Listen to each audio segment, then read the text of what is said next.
Welcome back to learn with simplicity. Guys, आज का हमारा टॉपिक है लेटर। लेटर यानी कि पत्र। Letters are of two kinds, formal letters and informal letters, यानी कि औपचारिक पत्र और अनौपचारिक पत्र। फॉर्मल लेटर्स वो लेटर्स हैं जो हम अपने जो ऑफिशियल लेटर्स हैं, जो प्रोफेशनली लिखे जाते हैं, for example to the principal in the form of application, complain letters, letter to editor, etcetera. Informal letters वो लेटर्स हैं यानी कि पर्सनल लेटर्स, कि वो लेटर्स हैं जो लिखे जाते हैं अपने फ्रेंड्स को, फैमिली को और रिलेटिव्स को, राइट। सो आज हम बात करेंगे जो सबसे इंपॉर्टेंट पार्ट ऑफ लेटर है, दैट इज एप्लीकेशन, राइट। तो आज हम बात करेंगे regarding the format of application and the content, how to write an application. Guys, to write a good application is an art, कला है एक, क्योंकि एप्लीकेशन तो बहुत लोग लिख लेते हैं, लेकिन उसका एग्जैक्ट फॉर्मेट, उसका करेक्ट कंटेंट, लैंग्वेज, ये सारी चीज़ें ही इक्वली इंपॉर्टेंट रखती हैं। और अगर आप एप्लीकेशन लिखना सीख जाते हैं तो आपके पार्ट में ये बहुत अच्छा और बड़ा अचीवमेंट होगा। तो आइए आज हम देखते हैं कि regarding the format of application.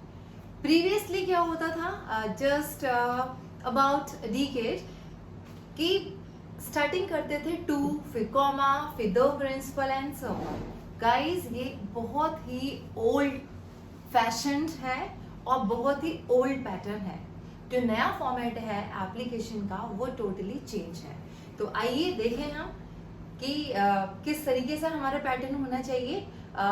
Starting में आप देखिए, सबसे पहले आएगा हमारा एड्रेस टू द एड्रेसी, यानी कि जैसे एप्लीकेशन आप प्रिंसिपल को लिख रहे हैं तो द प्रिंसिपल एंड फिर the address of the school, city. Second number पे आप लिखेंगे date, right, the current date on which you are writing the application. Third number पे आप लिखेंगे सब्जेक्ट। सब्जेक्ट आपका क्या है कि किस पर्पज से आपको एप्लीकेशन लिखनी है, क्या वो लीव एप्लीकेशन है या आपको किसी की कहीं अगर प्रिंसिपल को आप एप्लीकेशन लिख रहे हैं तो जो लीव एप्लीकेशन है वो सिक लीव है, या किसी की वेडिंग अटेंड करनी है, या कोई और फंक्शन अटेंड करना है, या आपको फैमिली के साथ कहीं बाहर जाना है, किस चीज पे वो चीज बेस्ड है, तो वो सब्जेक्ट हो जाएगा। उसके बाद में आता है आपका सैल्यूटेशन। सैल्यूटेशन कि आप किस पर्सन को वो एड्रेस कर रहे हैं, जो प्रिंसिपल है, वो मैडम है, सर है, क्या है, वो आपका आ जाएगा। उसके नेक्स्ट स्टेप जो आती है वो होता है आपका content.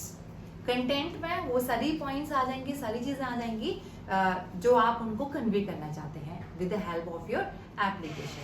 And in the end subscription. Subscription यानी कि the person who is writing the application, उसका नाम आ जाएगा, उसके सिग्नेचर आ जाएंगे, राइट। तो ये था गाइज हमारा फॉर्मेट। एक और इम्पॉर्टेंट बात कि while writing an application you should remember that we should always follow the left pattern. Left pattern, left जो मार्जिन है, उस लेफ्ट मार्जिन को आपको ध्यान रखते हुए काम करना है कि सारी चीजें जो स्टार्ट होंगी वो लेफ्ट मार्जिन से स्टार्ट होंगी।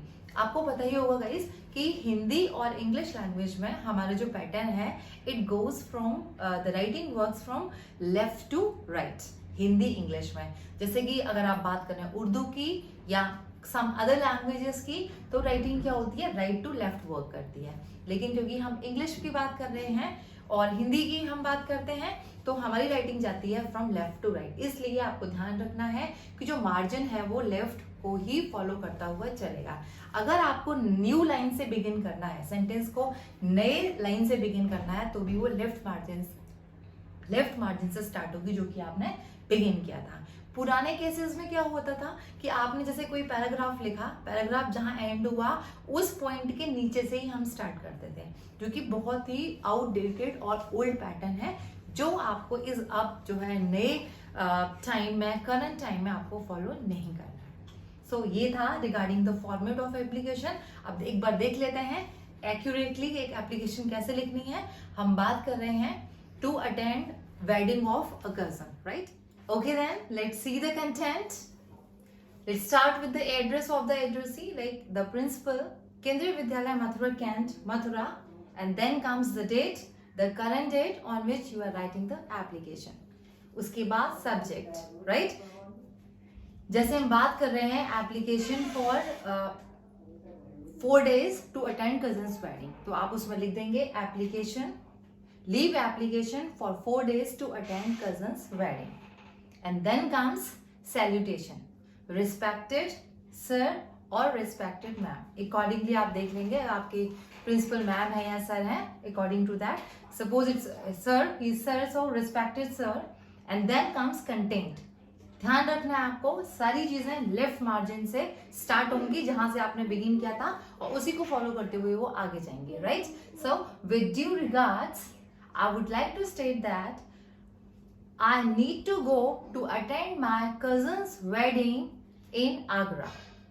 In this regard, kindly grant me 4 days leave. That is from this to this. From में जिस डेट से आपको जिस डेट तक लीव चाहिए. सपोज आपको 1 अप्रैल से चाहिए तो from 1 April 2020 to 4 April 2020, right? I would be highly thankful to you. Thanking you, yours obediently. ये हो गया आपका सब्सक्रिप्शन. नीचे सबसे लास्ट में yours obediently, your name, your and your class, right? और आप चाहें तो उसके राइट साइड में अपने पेरेंट्स के सिग्नेचर भी करवा सकते हैं if you are studying in a school. तो गाइज ये हो गई हमारी leave application, complete leave application with format and with content. I hope कि आपको ये बहुत अच्छे से समझ में आ गया होगा गाइस, क्योंकि आप ध्यान रखिए next time whenever you are writing an application, so be prepared, keep the things, keep the important tips in your mind according to new format. क्योंकि ये करंट टाइम है, आजकल का टाइम है जब सारी चीजें न्यू थिंग्स हैं, न्यू ट्रेंडी हैं, न्यू वेज ऑफ लर्निंग है, तो हम पुराने पैटर्न को क्यों फॉलो करें, राइट. सो नए पैटर्न को फॉलो करते हुए, नए फॉर्मेट को फॉलो करते हुए नेक्स्ट टाइम जब भी आप एप्लीकेशन लिखें, एक एक्यूरेट एप्लीकेशन लिखें, एक अट्रैक्टिव एप्लीकेशन लिखें, बिकॉज ये भी आपकी इमेज को, आपकी पर्सनालिटी को चार चांद लगाती है, right. So I hope you all understood it very well और नेक्स्ट टाइम आप बहुत अच्छे से करेंगे. स्टिल अगर आपको कुछ डाउट्स होते हैं तो आप मुझे कमेंट बॉक्स में लिखिए please, so that I can sort out your doubts. आप मुझे ईमेल भी कर सकते हैं जिसकी ईमेल आईडी मैं आपको डिस्क्रिप्शन बॉक्स में दे रही हूँ. Till then take care, bless you all, bye bye.